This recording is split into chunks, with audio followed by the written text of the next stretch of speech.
जय हिंद प्यारे बच्चों, मैं संतोष कुमार मिश्रा आज आपके लिए लेकर आया हूं कक्षा 10वीं अध्याय 2 अम्ल क्षारक एवं लवण के कुछ महत्वपूर्ण वस्तुनिष्ठ प्रश्न एवं उनके उत्तर।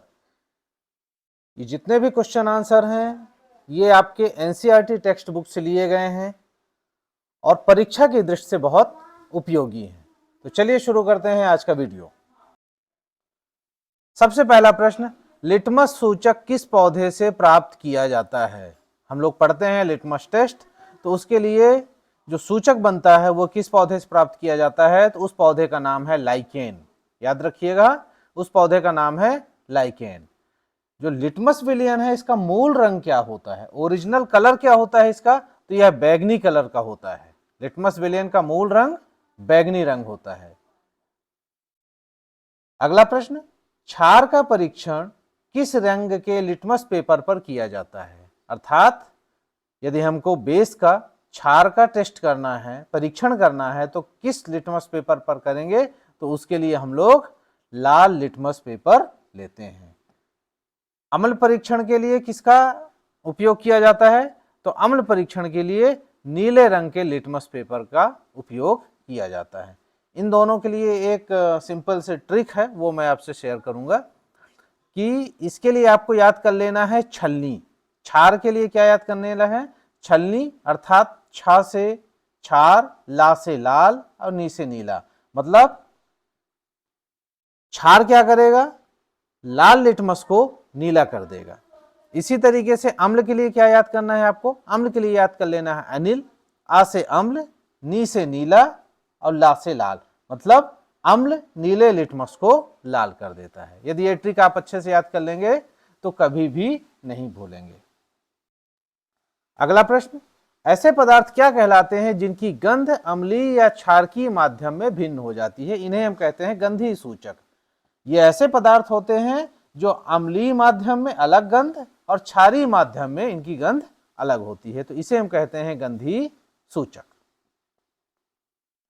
अगला प्रश्न, अम्ल व क्षार की जांच के लिए उपयोग किया जाने वाला संश्लेषित सूचक कौन सा सूचक? संश्लेषित सूचक जिसे हम बनाते हैं यह है मेथिल ऑरेंज एवं फिनोल्फ्थालीन। ये दो नाम याद रखिएगा, ये संश्लेषित सूचक हैं, मेथिल ऑरेंज और फिनोल्फ्थालीन। किसी विलयन में उपस्थित हाइड्रोजन आयन की सांद्रता ज्ञात करने के लिए किस स्केल का उपयोग किया जाता है? तो ये है पीएच स्केल। यदि कोई आपसे पूछे कि पीएच स्केल क्या है, तो इसका उत्तर है किसी विलयन में उपस्थित हाइड्रोजन आयन की सांद्रता ज्ञात करने के लिए जिस स्केल का उपयोग किया जाता है उसे हम कहते हैं पीएच स्केल। और पीएच स्केल के माध्यम से हम ये भी जानते हैं कि कोई पदार्थ कितना अम्लीय है और कितना क्षारीय है। शुद्ध जल की प्रकृति क्या होती है? तो शुद्ध जल की प्रकृति उदासीन होती है। पीएच स्केल में देखें तो शुद्ध जल जो है उसकी प्रकृति उदासीन होती है। अब अगला, शुद्ध जल का पीएच मान कितना होता है? उदासीन तो होता है ये, लेकिन इसका पीएच मान कितना होता है? इसका पीएच मान होता है 7 या 7।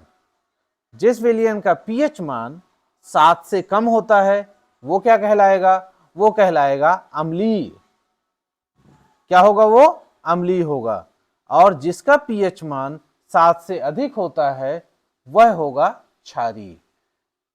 0 से 14 तक पीएच स्केल में वैल्यू होती है। इनमें से 7 जो होता है बीच का वो उदासीन होता है, जो शुद्ध जल का होता है। 7 से नीचे अम्लीय होते हैं और 7 के ऊपर क्षारीय होते हैं। तो ये पीएच मान याद रख लीजिएगा। अगला, अम्ल किसी जलीय विलयन में कौन सा आयन उत्पन्न करता है?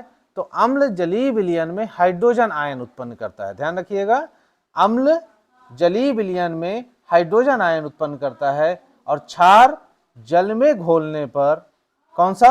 हाइड्रोक्साइड आयन उत्पन्न करता है। क्षार जल में घोलने पर हाइड्रोक्साइड आयन उत्पन्न करता है। तो दोनों चीज ध्यान रखिएगा, अम्ल हाइड्रोजन आयन और क्षार हाइड्रोक्साइड आयन उत्पन्न करते हैं। अब अगला प्रश्न, ऐसे अम्ल जो जल में पूरी तरह से आयनित हो जाते हैं क्या कहलाते हैं? इसे हम प्रबल अम्ल कहते हैं। ऐसे अम्ल जो जल में पूरी तरह से आयनित हो जाते हैं प्रबल अम्ल कहलाएंगे, और ऐसे क्षार जो जल में पूरी तरह से आयनित हो जाते हैं प्रबल क्षार कहलाएंगे। अगला प्रश्न कभी कभी ये पूछता है क्लोर क्षार विधि क्या है। तो सोडियम क्लोराइड के विद्युत अपघटन से सोडियम हाइड्रोक्साइड के निर्माण की विधि को हम क्लोर क्षार विधि के नाम से जानते हैं। सोडियम क्लोराइड से सोडियम हाइड्रोक्साइड का निर्माण विद्युत अपघटन के द्वारा, यह कहलाएगा क्लोर क्षार विधि। अम्ल व क्षार की अभिक्रिया जिसमें दोनों एक दूसरे के प्रभाव को समाप्त कर लवण एवं जल बनाते हैं, इसे क्या कहते हैं? यह है उदासीनीकरण की क्रिया।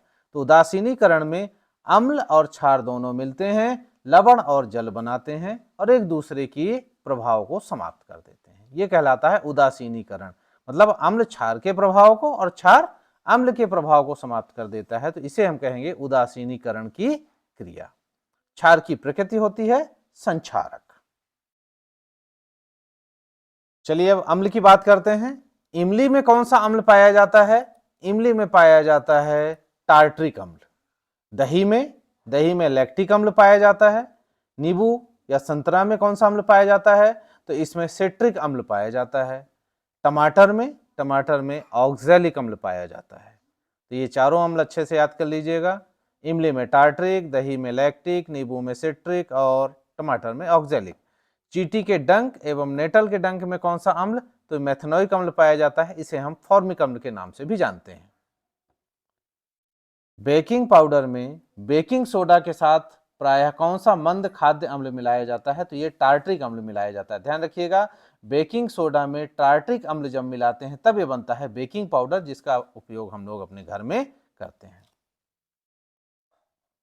हमारा उदर कौन सा अम्ल उत्पन्न करता है? हमारे पेट में कौन सा अम्ल उत्पन्न होता है? हमारे स्टमक कौन सा अम्ल उत्पन्न करता है? तो यह है हाइड्रोक्लोरिक अम्ल, HCl अम्ल।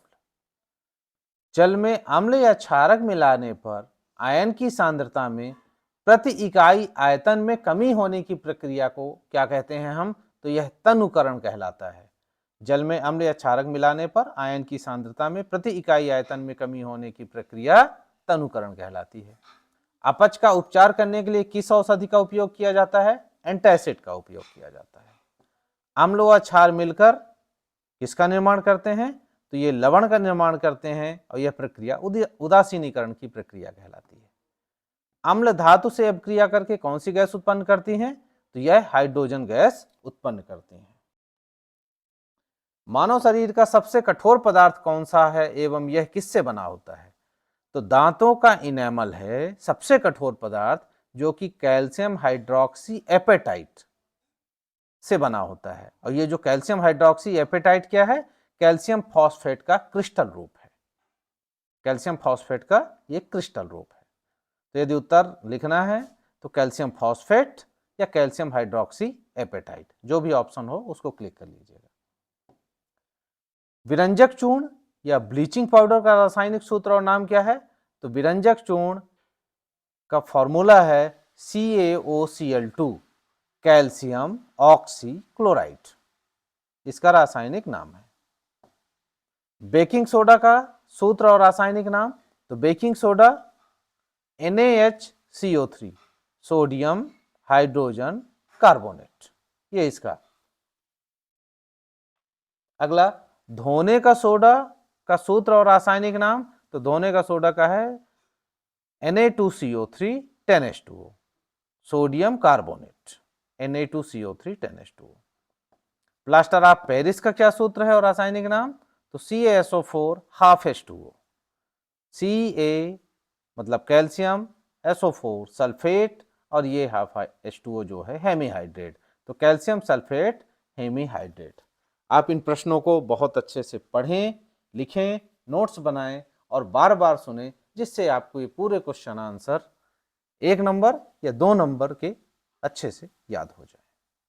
नेक्स्ट वीडियो में फिर से मिलते हैं अध्याय 3 के।